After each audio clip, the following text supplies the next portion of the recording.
Jonathan stood just inside the sliding glass doors of the tiny Anchorage conference room, watching snow drift past the windows as his manager, Carl, cleared his throat and tapped the wooden table for attention. For 5 years, Jonathan had built this branch from the frozen ground up, tracking cargo through blizzards, negotiating contracts at Dutch Harbor, scrambling to reroute supplies when icebreakers stalled off the coast. He had spent so many late nights under fluorescent lights, surrounded by paper maps and blinking monitors, that his apartment in town felt like a foreign country. And now, here he was, 5 years of hard work smeared into a footnote. Carl's smile was broad, but his voice betrayed a tremor as he announced, "I'm proud to introduce my nephew, Eric, as our new regional operations director." Polite applause filled the room, but Jonathan's heart sank like a lead weight. Eric, only 24, had arrived 2 months ago straight from a business degree program. He had never driven a heavy-load truck up the Dalton Highway or haggled with port authorities over late-night unloading fees. Carl continued, praising Jonathan for mentoring Eric so well, as though Jonathan's years of perfect performance were merely training for someone else's future. Jonathan forced his hands to clap and felt the brittle crack of his own disappointment. When the meeting ended, people drifted away in small groups, offering Eric hushed congratulations. Jonathan gathered his notepad, moving with deliberate slowness, and nodded to Eric as he passed. Eric's eyes flicked up, uncertain, the fluorescent lights reflecting off his clean-shaven face. Jonathan remembered the first time he'd walked into this building back in March 2019, fresh from a rough divorce, needing a steady job and a place to rebuild. He'd found purpose in tracking shipments, in the steady hum of logistics. And he'd given every ounce of himself to this work, believing that loyalty and skill would earn him a seat at the table one day.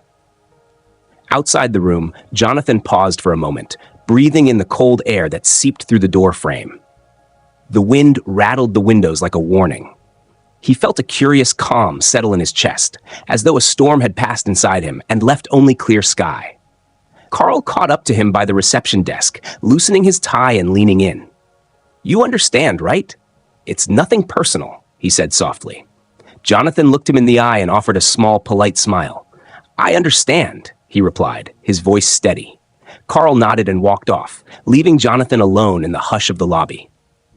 He watched Eric approach, carrying a folder stamped with the company logo. Eric hesitated, then said, "Thank you for helping me learn the ropes." Jonathan took the folder and felt its weight in his hands. In that moment, he realized that his years of knowledge could become power in entirely new ways, if only he chose to use them. A raven called overhead, startling him. He folded the folder shut and whispered, "Thanks for the chance," before turning toward the door, the crunch of his boots in the snow echoing like a promise of things to come. Jonathan woke before dawn the next day, the low glow of street lamps cutting through his curtains as he lay in bed thinking about the meeting. By 6:30 a.m., he was at his desk in the small Fairbanks office, where the hum of the breaker plant could be heard through the walls. He opened his laptop and paused before drafting an email titled "Resignation Notice," his fingers hovering over the keys. He pictured his daughter Lily's face on the video call he'd promised her that evening, and remembered her words, "Don't let them take your worth."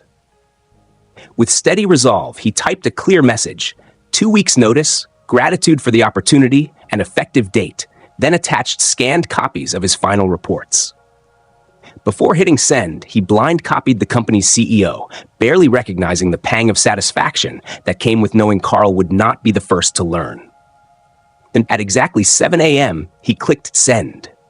A few moments later, Carl's automated reply arrived.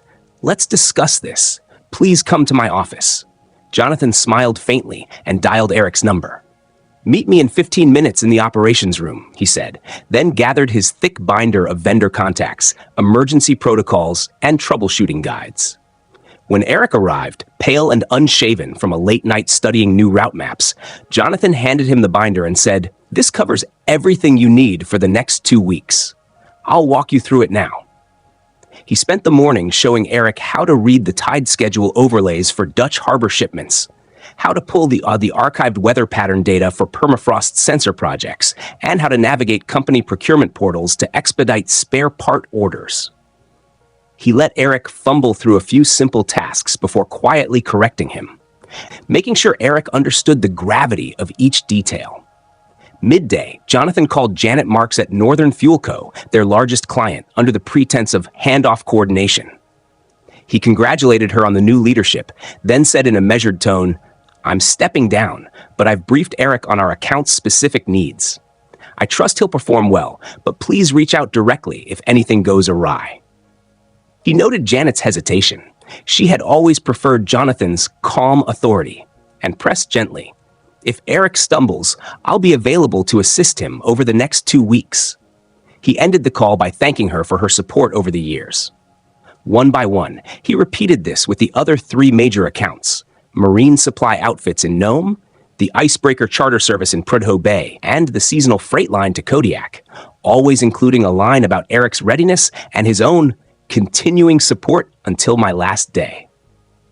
Jonathan watched the replies flood in, measured thanks, cautious optimism, and subtle relief that the transition would be guided by someone who knew the work. Back at his desk, he composed a brief note to the local logistics industry magazine, attaching a clipped promotion announcement from Carl and querying, "I'd like to comment on recent leadership changes in Alaska's regional supply chain. Please let me know if you're interested." He hit send with a quiet click, picturing the journalist reading it over coffee. That afternoon, Carl summoned him again. Jonathan entered the cramped office and shut the door. Carl's face was tight. "You're really leaving," he said, voice low. "It's final," Jonathan replied calmly. Carl leaned forward, anger flickering. "If I lose these contracts, you'll regret it." Jonathan nodded and said nothing. Instead, he handed Carl a printed summary of the transition plan he had emailed to the CEO and clients, each step clearly outlined with dates and responsibilities. Carl glanced down, then up, horror dawning as he realized someone at headquarters already had the memo. "How did you?" he began, but Jonathan cut him off. "I copied him when I sent my notice. He deserves to know about the risk to our operations." He turned and left, the click of the door echoing behind him. On the drive home, dusk had fallen, and the road shimmered with ice under his headlights. He sat in his car for a long moment before dialing his friend in Anchorage who worked at the local paper. In a hushed voice, he tipped off the editor, mentioning nepotism rumors and linking to Carl's public announcement and his own blind-copied resignation. He spoke as a concerned industry veteran, asking only that they look into how Alaska's lean season shipments might be affected. He hung up and felt the cold clarity settle again. That night, over video chat, Lily saw her father's steady smile as he recounted the day's tasks and told her he'd share good news soon. He closed his laptop and let the silence fill the room. Deep down, he knew Carl would wake up tomorrow to a CEO's stern email, worried clients, and a journalist's call. And he would be halfway to Juneau, ready for the next chapter. By the 3rd morning, word of Jonathan's departure had rippled through the industry like a sudden gale force wind, and the cracks beneath the surface of the Alaska branch began to show. Jonathan arrived at the Anchorage terminal just after sunrise, the first gold light catching the frosted rigging of the cargo cranes, and found Eric hunched over his desk, surrounded by stacks of blueprints and vendor binders. "There's a problem with the Nome shipment," Eric said, voice tight. "They say the skiff didn't arrive on schedule, and I can't reach the captain." Jonathan recognized the panic in Eric's tone. He'd been in that same position, heart pounding, maps spread beneath him as a storm closed in. He leaned over the monitor, pointed to the weather overlay he'd saved on the shared drive, and said, "Call the National Oceanic Service in Juneau. Ask them for the marine forecast update for the Bering Sea route."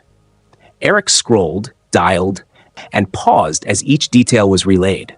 Wind speeds, tide changes, ice flow positions. Meanwhile, Jonathan quietly opened a second line to the charter company's dispatcher and reminded her, "I'm Jonathan, formerly your operations lead. The skiff will wait out the tide change at Safety Island, then return under escort within 12 hours. He handed the phone to Eric, who repeated the plan back word for word. By the time the call ended, the captain had a clear course, and the charter dispatcher breathed a relieved sigh. "Thank you," she said. Eric nodded, shoulders dropping. "I didn't even know where to start," he confessed. Jonathan patted his back. "Experience. You'll get there. But by noon, three of the branch's largest clients, Northern Fuel Co., Aurora Seafood, and Arctic Minerals, had sent terse emails demanding immediate updates. Jonathan reviewed the subject lines: urgent, contract risk, immediate action required, client review meeting requested. He forwarded each to Eric with a brief note. These are now your accounts. Keep me copied until my last day. He then blind copied the CEO again, adding in the body of the message, I recommend prioritizing these routes until full stability is confirmed. By afternoon, the CEO's office had pinged back. Please send status report by 7 p.m. Jonathan compiled a concise one-page summary of each client's cargo needs, weather delays, and revised ETAs, signing off with his own name and title, Outgoing Regional Director. He hit send. Eric watched him. You didn't have to do that. Jonathan met his gaze. They deserve the facts. In the background, the terminal's PA system crackled with messages reminding drivers of shifting pickup times. Outside, a dusting of new snow fell on idled rigs, and the bay's still water mirrored the overcast sky. Late that evening, Jonathan drove home through the empty streets of downtown Anchorage, the silence pressing in around his tires.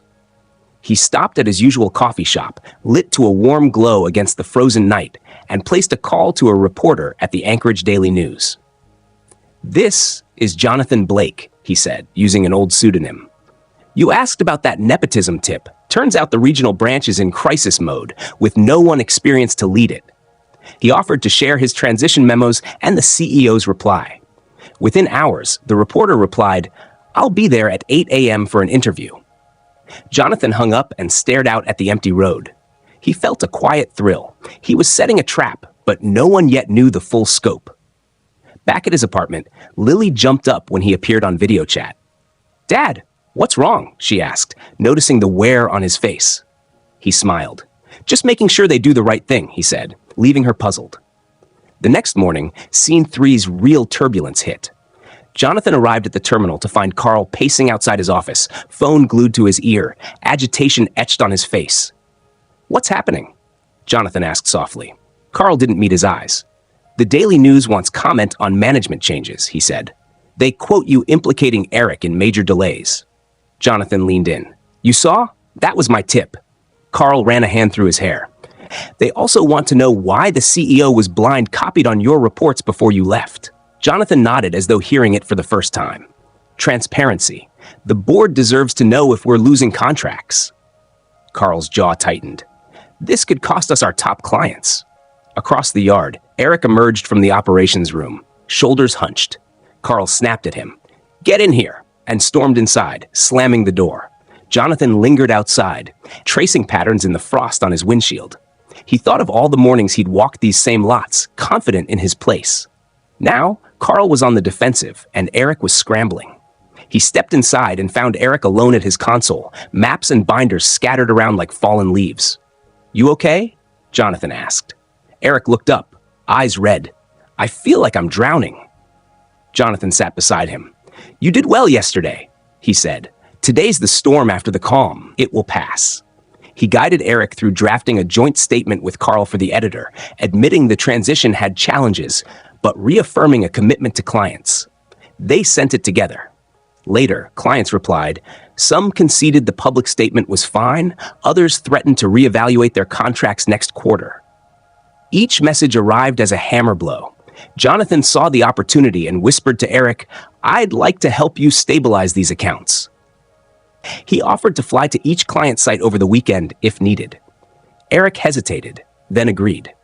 That afternoon, Jonathan drafted travel requests for Eric and himself, accommodations in Nome and Kodiak for client meetings, then forwarded them to HR, blind copying the new branch head in Seattle.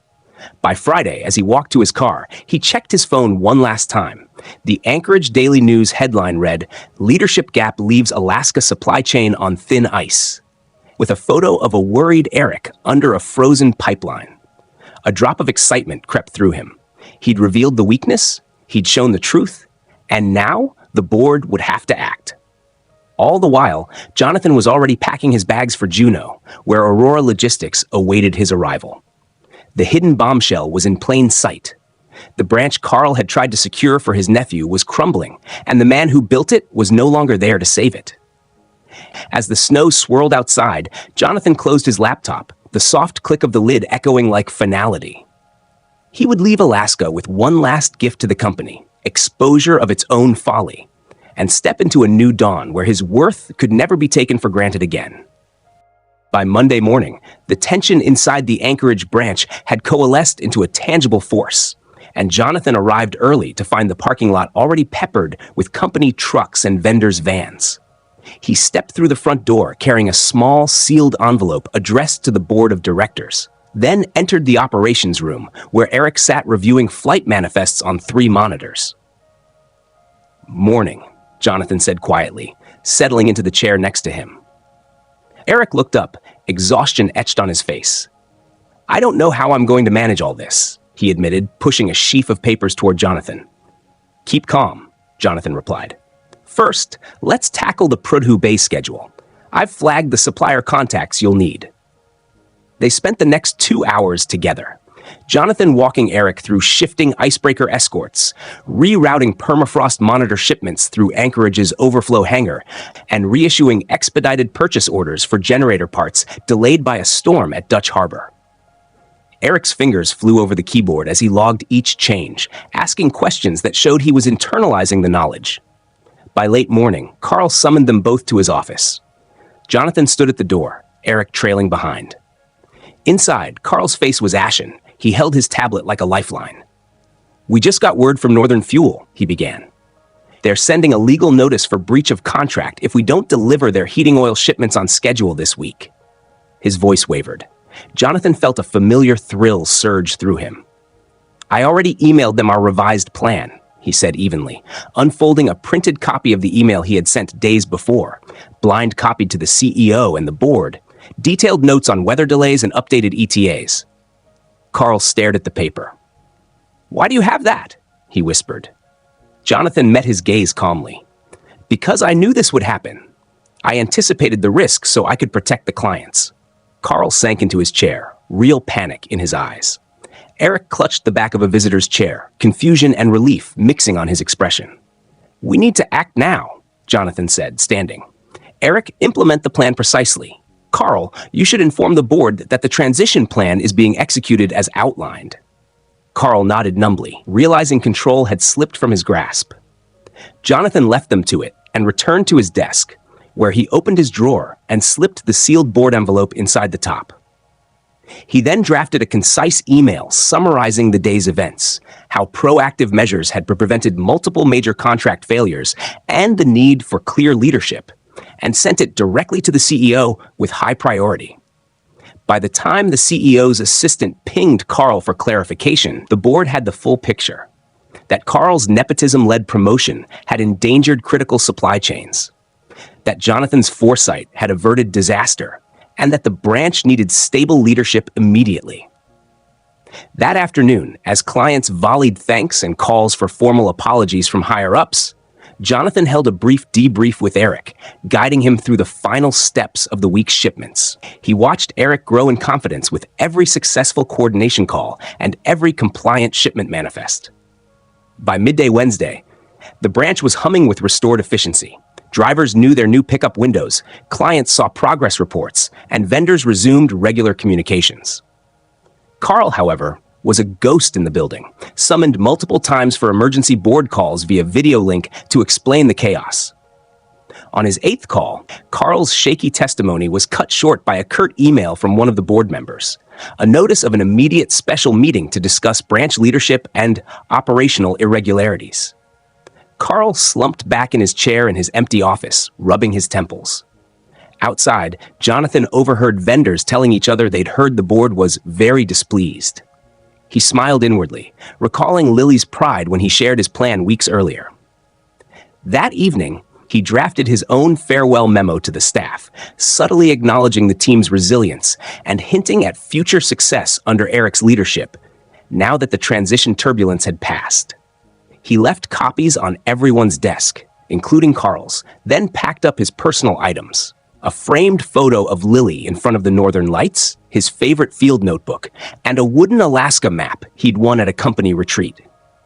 Before he left the office for the last time, he slipped into his jacket pocket a printed excerpt of the board's special meeting notice, which he'd received via blind copy from the CEO. Another layer of quiet confirmation that his strategy was unfolding perfectly. As he walked through the lobby, employees called out their farewells, now tinged with genuine gratitude rather than awkward formality. Eric shook his hand firmly. "Thank you," he said, eyes clear. "You saved my career." Jonathan nodded, feeling the truth of it. "You'll do fine," he replied. "Just stay honest with the board." When he stepped outside, dusk had fallen, and the sky glowed with a dim ribbon of aurora. He inhaled the crisp air deeply, letting it fill him with calm certainty. In the parking lot, he dropped off his security badge at reception, where the assistant glanced up with sympathetic eyes. "Good luck in Juneau," she said softly. He smiled. "Thank you." He slipped into his car and drove away under the drifting snow, the lights of the terminal receding in his rearview mirror. 2 days later, the board meeting concluded with Carl's termination for breach of operational protocol, a statement posted quietly on the company intranet. Eric was officially named interim director, his promotion now justified by his performance during the crisis. And buried in the board minutes, marked confidential, was the sealed envelope Jonathan had left. A detailed exposé of the initial nepotism, the cost risks it had introduced, and recommendations for anti-nepotism policies going forward. It would remain sealed for a year, pending routine review, but the board's decisions were already shaped by it. As Jonathan unpacked boxes in his new Juneau office at Aurora Logistics, he placed a copy of that same board statement on his desk next to Lily's photo. He thought of Alaska's wild beauty and the fierce pride that came from mastering its challenges. He knew that his revenge had been neither fury nor sabotage, but the patient, strategic demonstration of value, leaving behind a lesson in integrity that would outlast any single manager's tenure. And beneath it all lay the final hidden bombshell. By the time Carl's dismissal became public, the industry would have already shifted contacts and loyalties toward Aurora Logistics, ensuring that the branch Jonathan had built would continue to thrive, just not for the people who once took it for granted. Jonathan stood at the edge of the Juneau dock just before dawn, the rising sun tinting the snow-capped mountains pink as he watched the tide pull silently in and out. He'd arrived 2 weeks earlier as the new regional operations director for Aurora Logistics, stepping into a warmer office with a view of the Gastineau Channel instead of the cramped cubicles of Anchorage. The transition had been smoother than he expected. Aurora's leadership welcomed his expertise, and several of his former clients, Northern Fuel Co., Arctic Minerals, and Kodiak Freight, had followed him nearly at once, sending faxes and emails congratulating him on his new role. They spoke of loyalty and reliability, and Jonathan felt the quiet satisfaction of knowing they valued the person behind the contracts more than the company letterhead.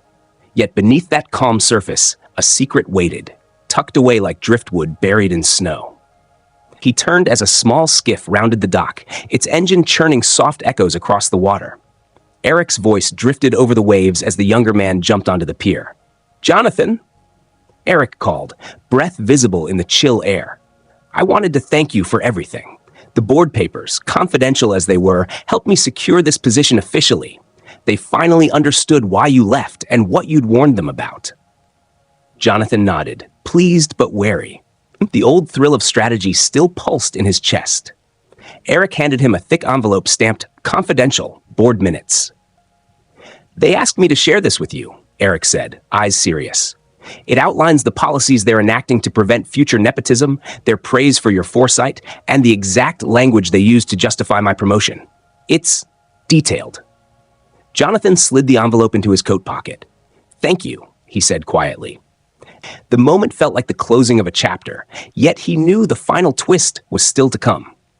He guided Eric toward the wharf's warming hut, where a small group of workers gathered for their early shift. Inside, the scent of coffee and diesel mingled, and the radio crackled with shipping schedules. Eric looked around, noticing that faces lit up at the mention of Jonathan's name. "They respect you," Eric said softly. "They say you saved the division." Outside, the snow began to fall again in fine, soft flakes. Jonathan closed his eyes for a moment, letting the whisper of the falling snow cover the memory of his last days in Anchorage. The sealed board envelope left on Carl's desk, the confidential travel requests and ceaseless blind copies to the CEO, the tip-offs to clients and journalists. He remembered the sudden hush that fell over Anchorage's boardroom when the leadership realized they were exposed, and Carl's face when he saw the legal notice from Northern Fuel Co. Jonathan shook off the past and turned back to Eric. "You'll do well," he said. "Just remember what truly matters. Experience earned, not titles granted." They stepped back outside and onto the frost-lined dock. A supply barge approached in the distance, engines low and steady. Jonathan watched it draw near and thought of Lily watching him on video chat the night before, telling him she was proud of how he handled everything. He smiled, knowing his plan had not only secured his daughter's future with a stable, respected career, but also forced an industry to right its own wrongs. As the barge tied up, he spotted Dawn, Aurora Logistics operations manager, waving from the deckhouse. She called, "Jonathan, the crew needs your sign-off on the Juneau Sitka run paperwork." He nodded and walked over, noticing how the document stacks bore his initials as approval lines. He signed quickly, then paused, pulling Eric aside. "One more thing," he said, voice low. "The hidden part of all this, the real bombshell." He reached into his pocket and withdrew a flash drive encased in a USB stick shaped like an iceberg. "This contains the full, unredacted versions of my transition memos, the board envelope, and detailed notes on Carl's initial nepotism agreement. Everything I left behind in Anchorage." Eric's eyes widened. "You kept a copy?" Jonathan nodded. "I did. Because if anything ever threatened those clients again, or if someone tried to claim credit they didn't earn, the truth needed to be available." He stepped closer so no one else could hear. "I've shared it with Aurora's executive team. They'll keep it on file. It's the final guarantee that this region will never again reward unearned power. And if anyone tries, we'll have the proof to stop it before it starts." Eric gripped his arm. "That's impressive." Jonathan smiled, then tapped the USB. "It's more than impressive. It's justice done quietly." He handed the drive to Eric. "Keep this safe, and show it only if necessary." Eric nodded, solemn. They rejoined Dawn, who handed them steaming mugs of coffee. As the three of them leaned on the rail, watching the barge unload crates of fresh produce and equipment, Jonathan felt the weight lift entirely from his shoulders. The hidden bombshell was no longer a threat, but a shield, a promise that integrity and hard work would always outlast favoritism and blind ambition. He raised his mug to Eric and Dawn. "To new beginnings," he said. The words hung in the crisp air, mixing with the roar of unloading cargo and the soft patter of falling snow. In that moment, Jonathan knew the true power of his revenge was not in upending careers or burning bridges, but in planting seeds of accountability that would grow long after he was gone. And as the snow piled around his boots, he let himself savor the quiet triumph of having built something better and invisible bombshells that would protect it forever.